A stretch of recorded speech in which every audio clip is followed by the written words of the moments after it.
Hello, welcome back to Jim and Parker's excellent podcast, Bros and Dudes. And today we're coming at you with a very special episode, one I'm very excited to talk about. We are talking about the 2016 Japanese anime film, Your Name, directed by Makoto Shinkai. This was a massive film in 2016 for Japanese film and anime in general. This film alone, in 2016, produced 10% of the total box office in Japan for the year. It was a massive hit, brilliant storytelling, and the breakthrough film for Makoto Shinkai. And so with that, we're going to be talking about it today because we have never really done a Japanese anime film, nor an anime film in general, or an animation film. So Yep, this is our first animation. Yeah. So we're very excited to talk about it, and I'm very excited to talk about it because I am a personal fan of, well, you also are too, but I absolutely love Japanese animation and anime. So with that, we're going to give you a quick synopsis, then kind of run through without spoiling anything. We want to make sure that this is a spoil-free episode today because we do tend to do that a little bit on older films. Yes. But this is one you absolutely should just go watch. Like kids, adults, whoever will absolutely enjoy this. So with that, we're going to give a quick synopsis and hop into why this is such a great film. The story of Your Name is a very clever twist on the switching bodies genre brought to Japanese animation. Two teenagers discovered each other's identities in a very interesting cosmic sense.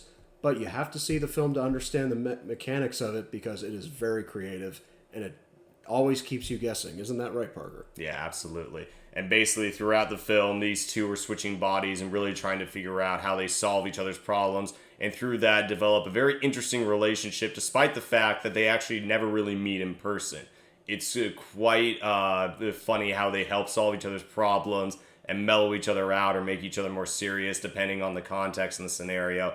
It has some really good moments and some really genuine laughs too. It actually has some funny little set pieces that, even on a second watching, you're like, oh, that's just a very funny general moment. So it's an absolutely enjoyable film to watch. Oh, absolutely. And again, this film takes a lot of advantage of what I call the Japanese idiom, which is the Japanese cinema is very dynamic, and the way they use camera and character to tell story is very fluid, it's very dynamic, and it's very apropos for this story because of its cosmic sense and a little bit of a time bent to it, but that's as far as I'll go. Mm-hmm.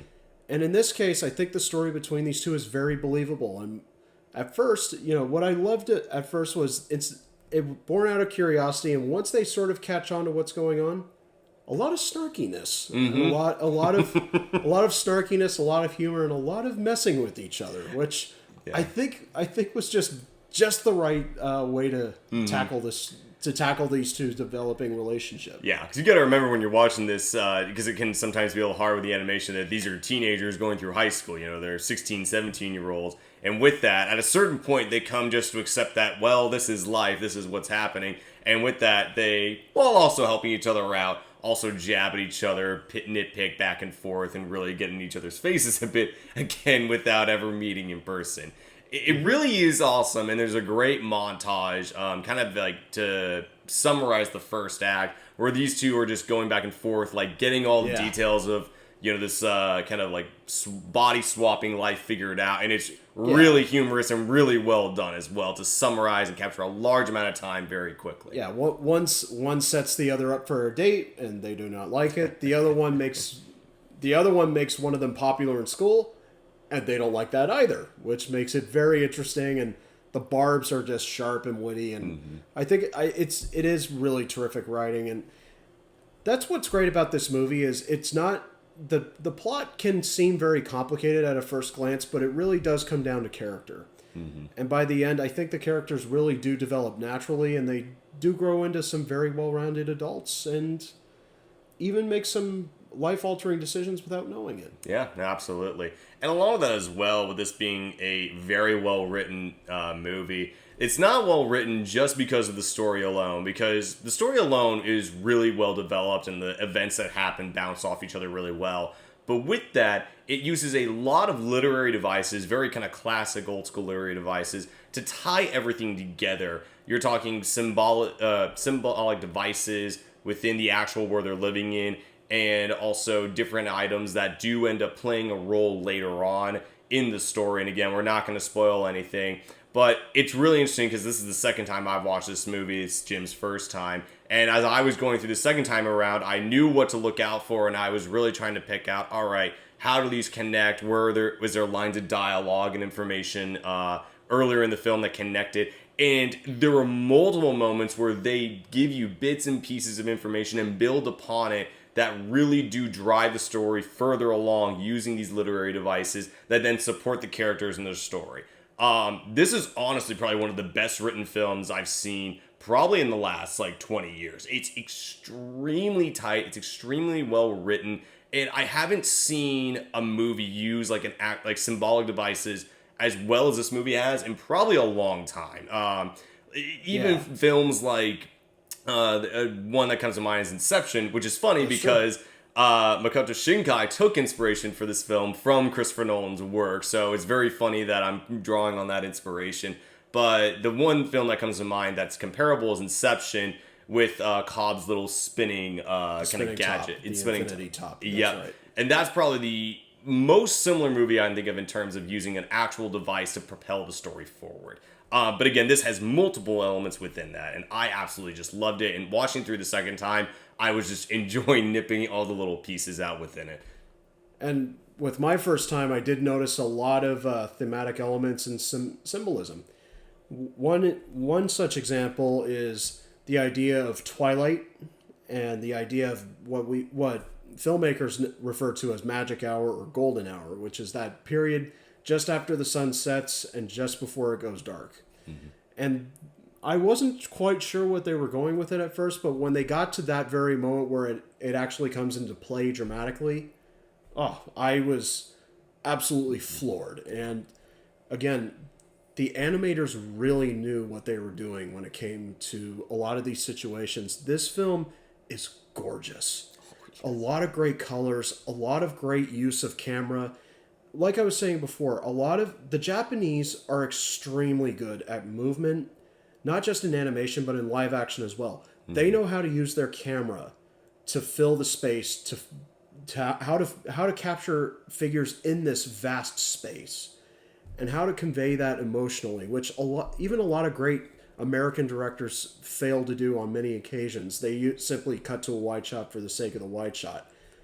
You know, Roger Ebert was once talking about this with a certain Japanese director back in the 1960s and 1970s, in which he coined them as pillow shots, which is similar to similar words in poetry, which are called pillow words, where they don't necessarily come into contact in a rhyming way, or not necessarily as a how does one put it? Not necessarily fit, but it's a word that you rest on. And there's certain shots in terms of them describing their relationship to the spirit, relationship to the town, in relation to this idea of the threading of the souls, the union, and how each pays into the other. And those pillow shots are all strung throughout this movie. And it really did bring a lot of emotion. It's similar to the old Disney films where there was sometimes not even a character or a word of dialogue spoken, but simply music and atmosphere. Mm-hmm. And that's something that Shinkai really does well. I really think he is on par with Hayao Miyazaki and Takahata and all these other great directors in anime. Yeah. And just Japanese cinema. This guy's somebody to look out for. If you don't know who he is, look him up. Yeah, and I've watched a few other of his movies. Another notable movie that he made was one called Weathering with You, as in weather, like, how's the weather out? Weathering with You, which came out in 2020, if I believe I'm getting that correct. And again, it's another gorgeously animated film on a very different type of animation than this, and how they, in a much different environment, but absolutely gorgeous. Again, another great story. And he really does love to pair up in using kind of supernatural themes, tying in with very real world characters. And it's not supernatural to the point where, oh my god, like, what is happening and everything. Like, it doesn't feel like you need to have everything explained to you about the supernatural world. It kind of just accepts that, okay, there's a supernatural phenomenon going on.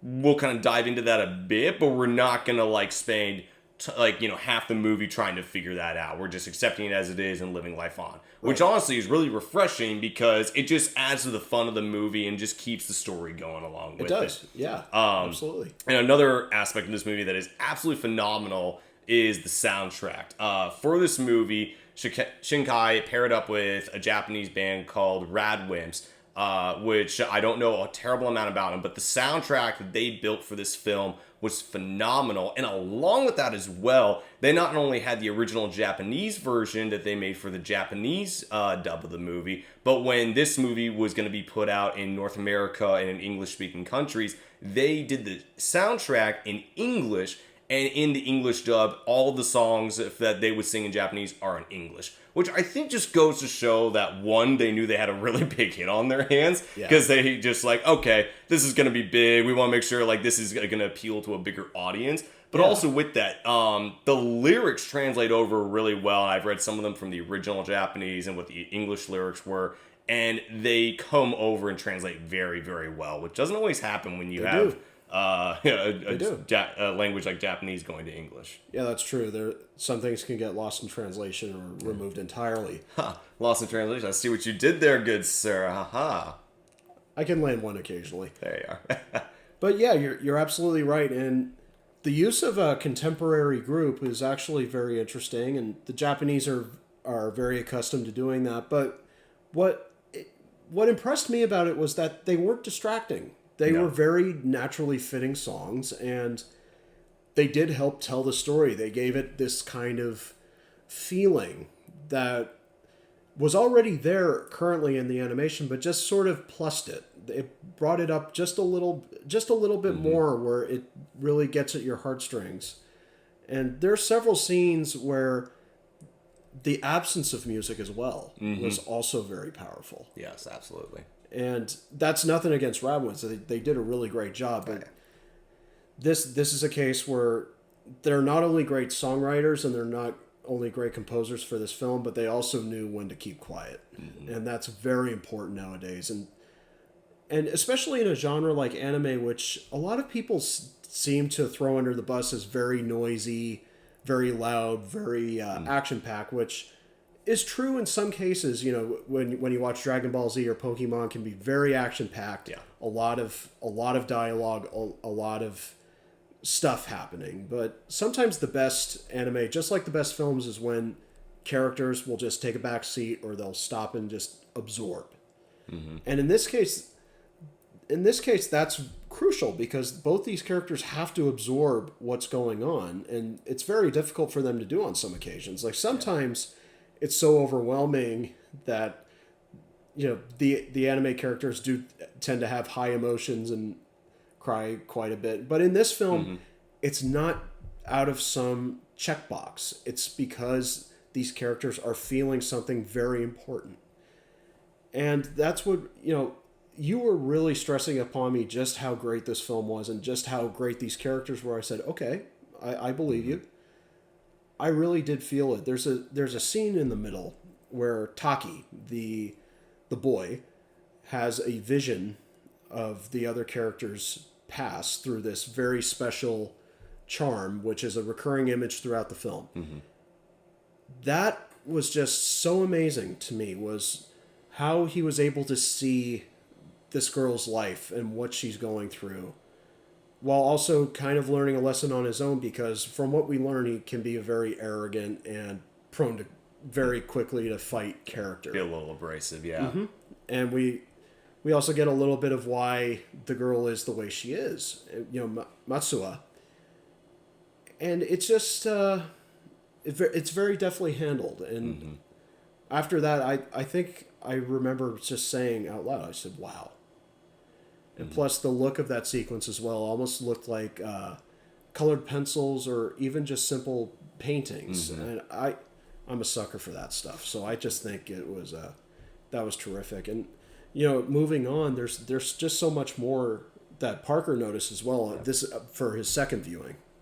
Yeah, and within it, again, not trying to give any spoilers, but there are certain charms, and along with that, they also build out a lot of Japanese culture and kind of older Japanese traditions that even within the film, some of like the Japanese, like, you know, modern Japanese people think are very strange or out of place and everything.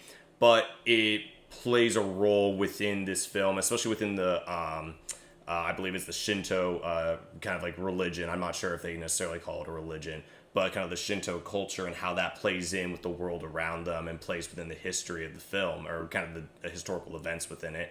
And I think that's also really awesome that a film like this can show off more pieces of culture, of the Japanese culture like that. Yeah. Because we don't necessarily always get all those aspects, you know, in a regular American film like that. Right. And it does, again, it builds into the story super, super well, which is just so much fun to watch. Indeed. And so with that, there's this film, like we said, it got a lot of attention very quickly when it came out. It was an absolute blockbuster. And with that, American film companies picked it up right away, bought the rights up. I forget which company exactly bought it up. Do you remember? Funimation. Funimation has the broadcasting rights, so they also... Oh, that's right. It was picked up by Toho for Japanese. Yeah. For Japanese distribution. Toho is the big studio in that country. Yeah, an American like kind of company, it bought up the rights to produce an American live action version and to pick it up. Yeah, I just remember what it was. Oh, what was it? Paramount. Paramount, thank you. And so this is they've already gone through a couple of drafts to try and get this developed as an American film, and there's been some interesting thoughts about how to make this an American adaptation. I think the original version was J.J. Abrams writing and directing it, and it was originally, I think, going to be set with kind of like some like kind of boy out in like a West Coast city like San Francisco or Seattle or something, and then a girl who was Native American out somewhere more in kind of like the Midwest somewhere, and they would have this kind of same connection, which is interesting because, again, it does allow, it fills the part of the story that connects again to like the religious aspect and kind of the God, I'm forgetting the word. Supernatural, thank you. Combining super and phenomenal, I'm like, that's not a phrase. Connect more to the supernatural, kind of in a religion, again, Native Americans, there's a lot of different beliefs and kind of small sects of it, so it's hard to call Native American just a religion in general. Indeed. But they are trying to kind of capture that element of like a natural, or not a religion existing within the land itself, and then how that connects to the characters. Right. With that, I'm not sure I would go that way if I was writing the script, because I think you're getting across, depending on who you pick as the boy, and kind of like, again, Native Americans and just like a normal average American, you could have some very interesting, I wouldn't say barriers, but kind of some like areas of conflict, I feel like. Yeah. I also don't wonder what the like kind of like box office promotionalism of that is. I'm very interested to see. Like, I don't know if there's really a market for it necessarily. No, I don't think so. And you know, as interesting as that idea would be to have sort of the Western versus the native, would tie into the original thematic content of this film, but with the current landscape right now as it is, politically and filmically, it would be a little bit loaded. Yeah. And it would probably be perceived incorrectly. So Abrams has stayed on as a producer. They're still developing the script. The recent replacement was the director of Minari, who I think would have been an interesting choice. I'm not sure how far the development has gone since that announcement, but we'll see. Yeah. You know, a lot of Japanese films and Japanese properties are being imported to the United States under different films. I think the film Infernal Affairs led to the remake The Departed, one of the great films of all time. Oh, yeah, that's right. I forgot. So about that one. Yeah. it's not entirely impossible to have a good adaptation. Now, anime to live action has been a little bit more spotty. You have your Dragon Ball Evolution, awful film. You have Astro Boy, which I remember it being okay. Yeah, nothing. And then you have films like Speed Racer, which I count as a guilty pleasure. I enjoy it quite. I enjoy it quite a bit. But, It's interesting how that movie tried to stay to the original, and it's like, this didn't work. It's like, and that's where you need to go a little less farther away to make it more realistic. But correct, you need to capture the essence, not necessarily the specifics of the look. Yeah, because that's very tricky ground, and I think the Wachowskis showed us that you really. You can go a little too far in some places. Yeah. But with Your Name, it's a world of possibilities, and hopefully they can capture that same kind of grandeur that this film conjures up. And unfortunately, that grandeur was not conjured up by the Academy in the following year. The Academy list of films was Zootopia, Kubo and the Two Strings, My Life as a Zucchini, Moana, and The Red Turtle. Now, 3 of those films I very much enjoy. Zootopia is a worthy winner. Kubo and the Two Strings, Laika, fascinating studio, excellent film. And The Red Turtle, beautifully animated, very evocative, very almost anime-like, I think. You were saying earlier that it looked at, you originally thought it was a Japanese anime film, but it was a Danish company? I think it was a Danish company. It may have been a co-production. The more I remember it. It might have been a co-production. I could be wrong about that. But I definitely think this film should have been included. The only Japanese films I've really seen in the animated category since its inception have been from Studio Ghibli. And for good reasons, because, we had Spirited Away, one of the great animated films of all time, and several other films by Miyazaki. Yeah. But I definitely think that instead of nominating films like Boss Baby in subsequent years, we should have films like Your Name. We should have now there has been an uptick. There has been films from Ireland being nominated, in France, Triplets of Belleville, for example. But in recent years, for some reason, the animated category has suffered a little bit of a loss in quality. It really has, and this is where I'm going to do my best not to go on a rant, because I do have a lot of thoughts on this. But the fact that movies like Boss Baby or like Pixel, I'm not sure. Thank God. Yeah, but in my mind, are they entertaining movies? Yes. Are they blockbusters? Yes. They're going to get kids out. They're going to get families out. They're going to break in tons of dollars. To me, that is not worthy of a nomination. No. To say that a movie is nominated to be the best in its category for whatever it is. Even within the Golden Globes, where they have category for dramatic movies and then comedies and musicals, they at least recognize that a comedy can be absolutely fantastic and be the best in its field, even though it's a comedy. It doesn't necessarily match up to a drama because you're comparing apples to oranges, but it is still the best. And I think that when they nominate movies like that and put it forward, to me, I think that's just straight up laziness. I don't think that they are looking, and granted, there might be certain rules in effect. I may not know all of that of releases and where things can be done and all that. But I think with the introduction of streaming services and the huge ballooning of Netflix, Amazon Prime, Disney Plus, Hulu, and all those movies who are creating so much of their own content now, I think the Academy has no excuse not to be including movies and animated movies that have greater stories, greater characters, and greater content. To me, in my mind, for them not to do it at this point is just laziness. And there were some comments, and I think this is true going back even to Parasite, which just won Best Oscar this last season, that there were some members of the Academy who were akin to saying that if it's a movie with subtitles, I don't want to have to read my movie. And to me, that's just disrespectful. Yeah, honestly, I'm not trying to interrupt you, but it is a very elitist attitude. Now, this does sound like we're overcompensating for this film, but we're really not. This is my first time seeing it, and I think it should have been in the category. Now, like I said, Zootopia is a very worthy winner. It had something to say, and it was a brand new step for Disney in terms of its themes. But this film, just on the surface level, if you see the trailer is extraordinarily animated. it just looks like a brand new evolution for anime, even, in terms of its lighting design and in terms of how it integrates CGI, which for a long time was never really the best. Even Hayao Miyazaki had a bit of a problem with it. He's kind of stuck to his own style of animation, which it's still beautiful, don't get me wrong, but can occasionally feel a little stuck in the past, whereas this new generation is still able to hold on to that 2D tradition that America has lost. Yeah.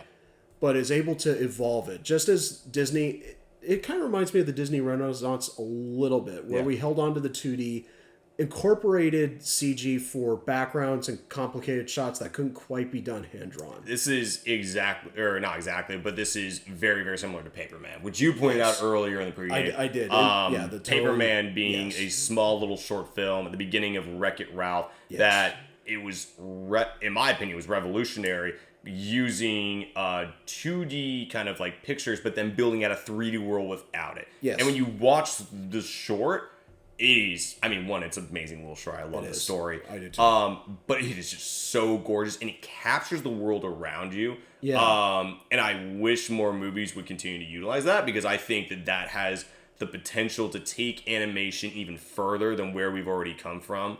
And I think this film uses similar technology, or I wouldn't say all the technology, but uses similar sort of skills where there are 2D characters, but you see a 3D world around it, and you see characters interacting in that. It doesn't feel like a pane of a comic book that's just rolling on and on. It feels like there's a world and you're seeing characters move around within it. Indeed. What it really does is just to help augment the environment and help augment the movement of the camera, like I was saying earlier.